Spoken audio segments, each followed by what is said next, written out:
Hi everybody, welcome to another How to Win Solo Warzone Victories in Call of Duty's Battle Royale. So, in this game, as you'll see from the circle in the minute, I decide to drop to the southwestern part of the map. So I'm going to be outside the main circle and in a fairly quiet part of the map. I mean, down the bottom there's loads and loads of buildings down here, so people do like to come down here. As you can see, on the circle is going to be on the southeastern part of the circle.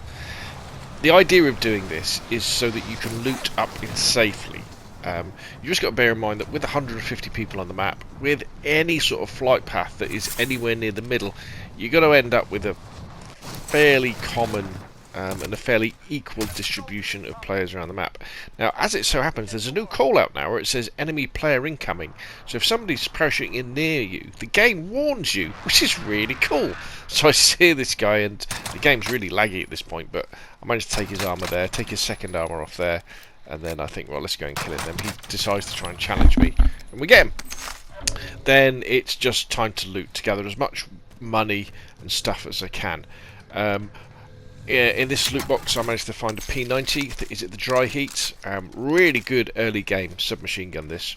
Very, very good up close. Isn't beat by much. I get enough money to make my first purchase. My first purchase is, of course, the self-revive kit. That way, if you get sniped from a distance or you fall off a roof and accidentally knock yourself, you can revive.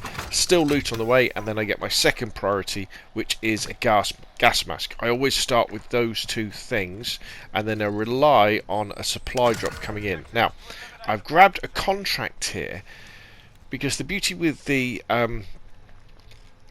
bounty contracts is that they show you where another player is. So it's like having a mini UAV. And this special supply drop has come in, and so I can use that to keep an eye on him to make sure he's not coming towards me. So then I can get my special supply drop, I get my special loadout, which is the MP7, which I'll talk more about in a bit. So now I've got cold-blooded, I've got ghost, I've got amped, so I can swap weapons easy. I've got my MP7 and I've got my RPG. Now at this point I realise to get to the circle I need to cross an awful lot of open ground, so I want to end up really around farmland, you know, on that side of the circle, because I know there'll be less players there, because it's all about avoiding gunfights, not getting lots of kills. It's all about trying to stay alive to get to that top 10.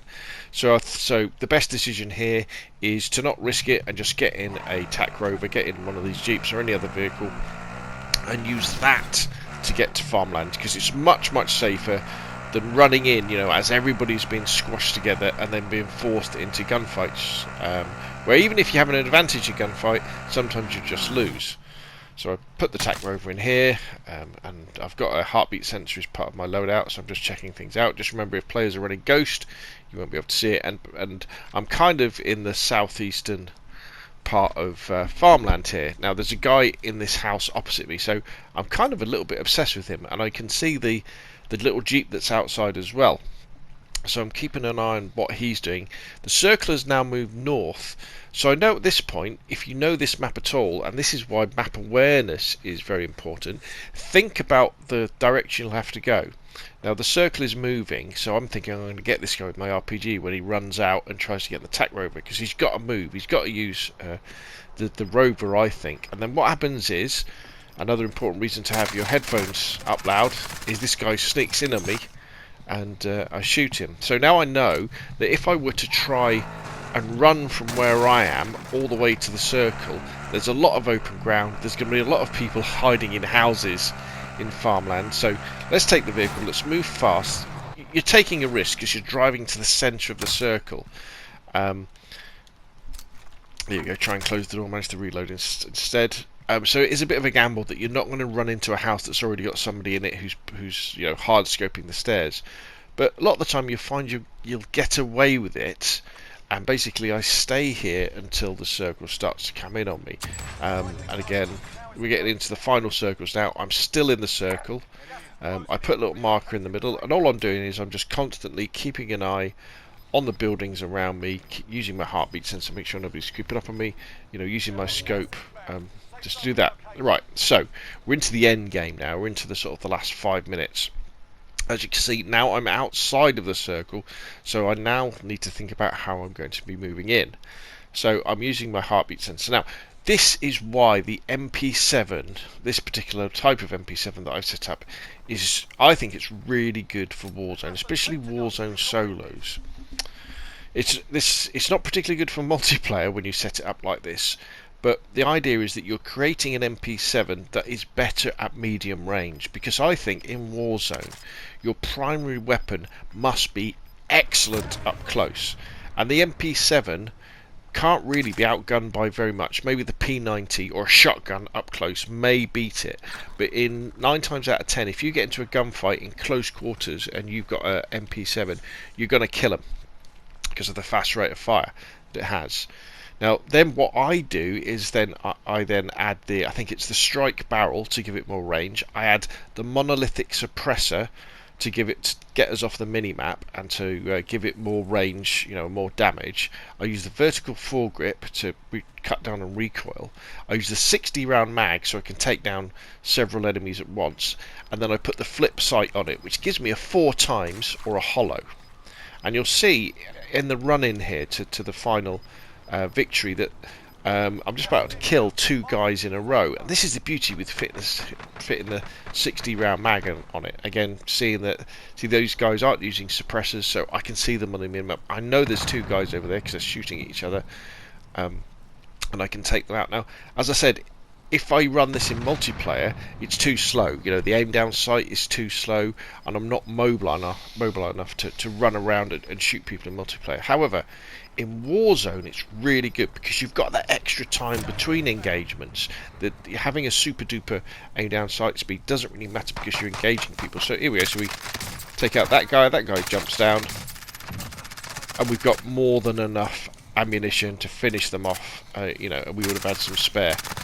Kill this guy, run into the gas to get stuff because I need his armor plates, and then we're good to go. So again, there you've got a situation why the gas mask is really important, because if you go into the gas without a gas mask on, you're going to cough and splutter, and people are going to be around you.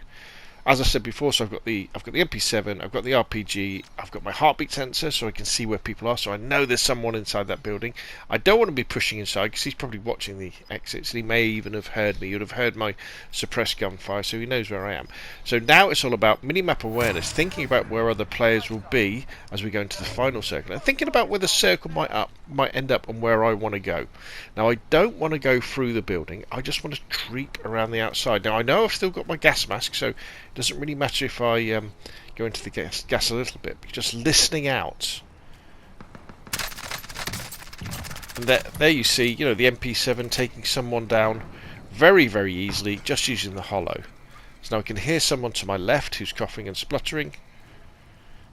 Again, not moving too fast. There's no need to rush when you're in this sort of situation where someone's inside a building. Just look at the minimap. Where is the circle going to end? It's either going to end inside the building or slightly outside. So I can hear someone to my right. Is he going to run out of the door? So now I start moving around this way, because now I can see the circle is probably going to end really kind of where I am here, maybe a little bit to my left. So these 2 guys engage each other, one of them dies, so we're down to 1v1 now. I can hear him reloading just to my left. Again, I'm staying crouched, I'm staying quiet. I should have really popped my dead silence this moment, but I didn't bother. So now I know he's going to be behind that door. I consider opening the door at this point. Then I think, let's wait and see what happens. He opens the door, he comes out, MP7 at that range, straight into his crotch. There you go, Warzone Victory. So hopefully that's kind of showed you the key elements for me of a Warzone Victory in solos is jump far so you can loot safe. Move to the edge of the circle, but if you're in a situation where you're going to have to cross lots of open ground, use a vehicle, and then sometimes make that decision to say, right, I've got to use a vehicle. There's no point stopping with the vehicle on the edge of the circles. People are going to see me.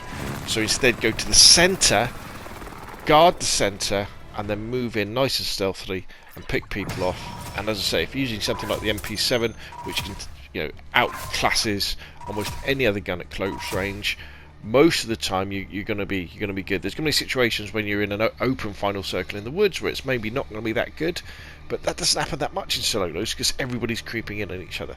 Anyway, hopefully that's useful. Put your questions and comments down below, and I'll see you again soon.